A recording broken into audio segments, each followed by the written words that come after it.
Russia in the near future will send hundreds of drones to Ukrainian territory.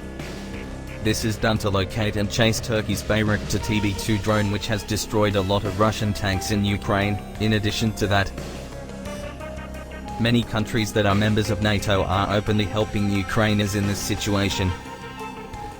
And there are so many rejections and boycotts of Russian citizens abroad. This makes the Russian government angry and angry. Not only that, even the Russian government feels that America and its allies will never side with them. In addition to war purposes, combat drones that will later be sent to war zones in Ukraine will also monitor all military activities in Ukrainian territory. The Russian government asks countries that are members of NATO to rethink their plans to help Ukraine.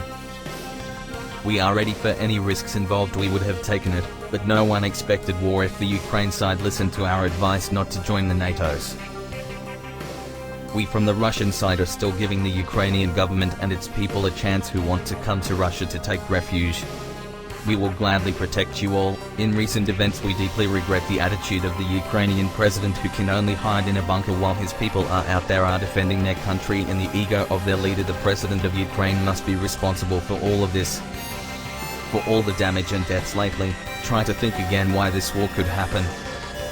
We from the Russian government will not stay silent and will continue to hunt for the leadership of the Ukraine state. We are not afraid of pressure from the state. Otherwise, please help the country of Ukraine and you will come face to face with us. We have not fully directed our fighting strength in this war.